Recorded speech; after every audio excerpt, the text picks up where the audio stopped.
Oi pessoal, eu sou Cláudia Lolita, empresária contábil e advogada. Estou à frente da CLAC Contabilidade, uma empresa que está há mais de 25 anos no mercado.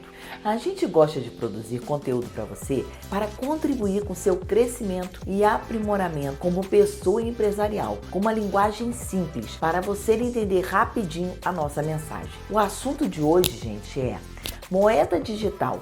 Quais os benefícios para o Brasil? Bom, pessoal, é o seguinte: depois de várias rodadas de discussão, o Banco Central divulgou as diretrizes gerais para a criação de uma moeda digital brasileira. O assunto tem despertado uma série de dúvidas e desconfianças, mas a pauta pode ser extremamente positiva para a economia do nosso país. O dinheiro, tal como conhecemos hoje, percorreu um longo caminho até aqui. O homem primitivo, na busca por satisfazer suas necessidades individuais, deu início ao escambo. Lembra do escambo? Que nada mais era do que a troca de mercadorias. Esse sistema, gente, durou muitos e muitos séculos e acabou evoluindo para a criação de um padrão único para as trocas, como ocorreu com o sal, que inclusive deu origem à palavra salário. Sabia disso? Bom, gente, lá no século 7 a.C. foram criadas moedas que representavam valores de cunhados em metal. O preço de cada mercadoria passou a ser estabelecido, gente, de acordo com um número específico em moedas que demarcavam a quantidade necessária para o pagamento de cada bem. Cada reino ou cidade-estado criou a sua própria, estampando o rosto de monarcas e mantendo um valor referencial com o Estado. Essa moeda, essa criação, que está lastreado com base na quantidade de barras de ouro que cada tesouro nacional tem.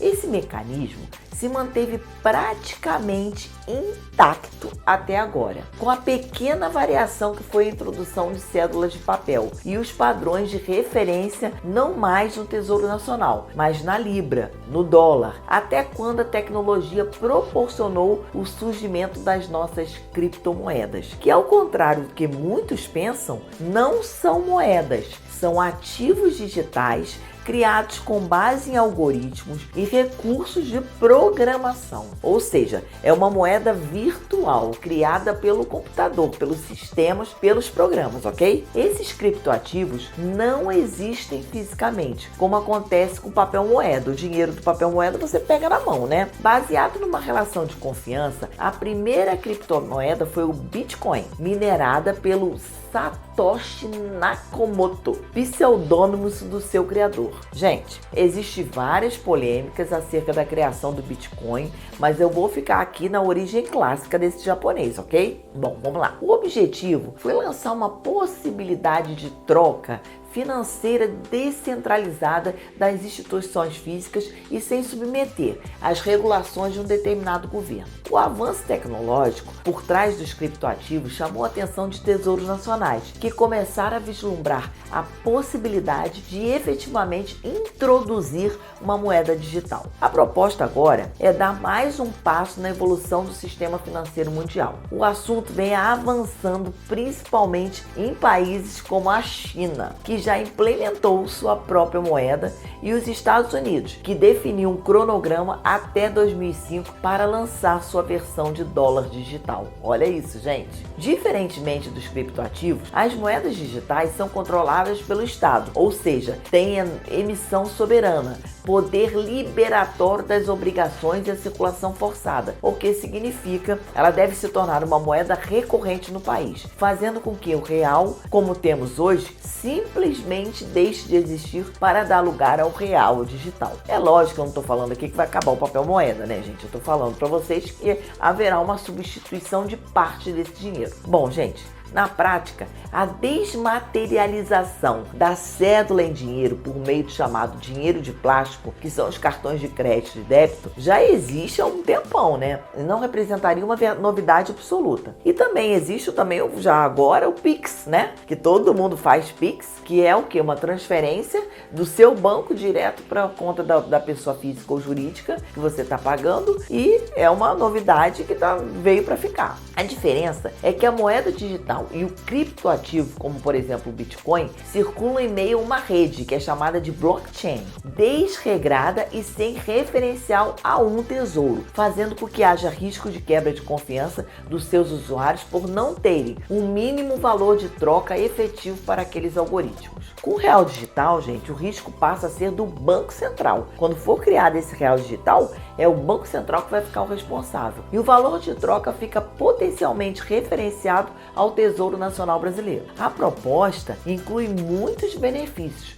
mas também alguns desafios. O mais favorável deles é o impacto no comércio internacional. A proposta do Banco Central é que justamente essa novidade permita interoperabilidade e integração com o objetivo de que ela possa ser utilizada em pagamentos transfronteiriços, ou seja, de país para país, de fronteiras para fronteiras. Entretanto, ainda não há uma certeza sobre a paridade das taxas de câmbio. Mesmo assim, a facilidade de operação pode beneficiar muito um país com vocação exportadora como o nosso Brasil. Além disso, a moeda digital é rastreável, reduzindo as possibilidades de se fazerem lavagem de dinheiro. Outra vantagem, gente, é que o papel moeda também é bastante caro, né? Já que a impressão de cédulas e de metais tem um custo alto para a nossa União, que simplesmente deixaria de existir com a nova modalidade. Isso sem falar, né, na redução a assaltos a bancos e comércios, que ainda são alvos constantes dos criminosos. Por outro lado, o grande desafio está na operacionalização da nova moeda. O Banco Central ainda não tem todas as respostas.